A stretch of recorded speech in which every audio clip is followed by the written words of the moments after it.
por në të njëjtën kohë është dhe i dënuar për të rrëzuar, se i do i vi fundi.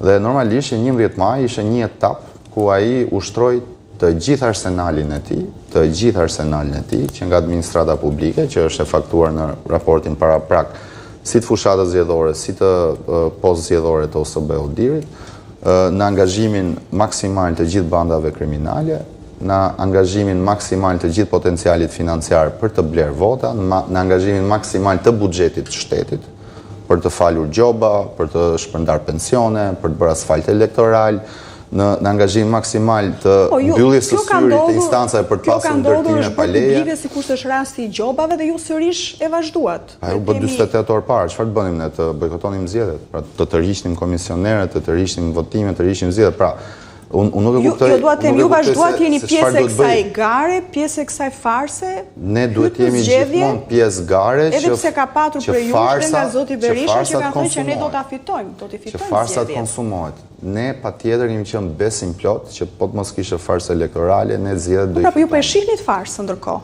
gjatë fushatës. Po edhe çfarë do të thotë kjo, që është faji PD-s, që pa farsën dhe çfarë do të bënte Partia Demokratike? Absolutisht nuk do të bënte. Nuk jam unë në besar. Jo, çfarë duhet bënte Partia Demokratike? Duhet që të bojkotonte zgjedhjet, të rishte komisionerët, mos hynte në zgjedhje, çfarë? Kush është zgjidhja e këtij ekuacioni? Zgjidhja e ekuacionit është Shqipëri të ketë zgjedhje, jo farsa. Zgjidhja e ekuacionit është Edi Rama mos të menaxhojë më zgjedhjet, sepse është i paaftë për të menaxhuar një proces elektoral me standarde europiane. Është i paaftë. E ka treguar që jo vetëm s'di menaxhoj, po sa vjen dhe degradon menaxhimi. Pra Edi Rama është armik i zgjedhjeve dhe për këtë arsye zgjidhja e gjithë ekuacionit është që Edi Rama mos të jetë më në krye të asnjë institucioni të publik kur bëhen zgjedhje. Po, mirë. Në mënyrë që shqiptarët të votojnë. Pastaj votojnë Edi Ramën, a votojnë Partinë Demokratike, a votojnë një parti të re politike të shënë si ka, është vullneti shqiptarëve. Po kur shqiptarët shkojnë në zgjedhje me 200.000 punësuar në administratës publike, që jo vetëm ju kërkohet vota personale, kjo as nuk diskutohet, po ju kërkohet prodhojnë vota për partinë pushtet, kur ju shkohet bizneseve që jo vetëm ta votojnë, po të prodhoj vota për partinë pushtet, që u shkon bandave kriminale që jo vetëm ta votojnë, po t'i prodhojnë dhe vota. Pra çdo faktor i vetë shoqërisë shqiptare kërkohet të prodhoj vota, jo vetëm ta votojë Partinë Socialiste. Normalisht që zgjidhja nuk është opozita kur e sheh këtë, zgjidhja është vëm rregulla loje që duhen vëm patjetër me ndihmë faktorin ndërkombëtar. Se me faktorin kombëtar këtu nuk ke një njerëz që do të krijojë një situatë demokratike. Por faktori ndërkombëtar këtu ka qenë gjithmonë. Dhe ne prap mbasi përfundojnë zgjedhjet të njëjtin referendum. Ne do merrem me lobimin shumë serioz faktorin ndërkombëtar, siç e kemi bërë në 2001-shin, që kemi bërë me sukses.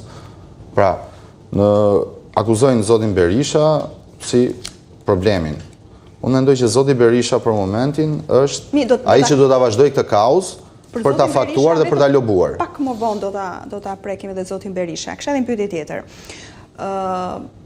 Pra, ju thoni që ose më saktë, cili është pretendimi juaj? Nëse zgjedhjet nëse këto nuk do të ishin një farsë elektorale dhe do ishte respektuar vullneti i votuesit shqiptar, do ishin të lirë të votonin, pa këto ndërhyrjet, pa makinacionet, pa krimi elektoral, ju do kishit fituar zgjedhjet apo do kishit marrë më shumë se 50 mandate? Deri ku mund të shkonte opozita? Opozita mund bëj forcë fituese. Po jeni 30 mandate, 33 mandate... Në një farsë elektorale jemi 30 ca mandate diferencë. Në një proces zgjedhor të vërtet, pas 12 vitesh konsumim të një pushteti, opozita do ishte fituese. Opozita, partitë e reja, i gjithë ndjenja anti-qeverisje për 12 vite. Çdo forcë politike në botë 12 vjet konsumohet. Në Shqipëri konsumohet vetëm opozita dhe duan ta nxjerrin këtë si diçka normale. Nuk ekziston kjo në asnjë vend tjetër. Pra, ne mund të kemi gabimet tona, por Shqipëria ka pas realitete të reja politike që nuk u votuan aq sa duhet ishin votuar. Pra, qeveria rrit përqindjen e votave, ndërkohë që opozita bie dhe partitë e reja marrin vetëm nga opozita. Pra, ndjenjë pakënaqësie ka vetëm te opozita, nuk ka fare te qeveria. Nuk ka një ndjenjë pakënaqësie që ju kanë ikur fëmijët, që ju kanë rritur taksat, që ju kanë rritur gjobat, që i është rritur korrupsioni, që është rritur krimi, nuk ka. Pra, kjo është pyetja që çdo shqiptar duhet i bëj vetes.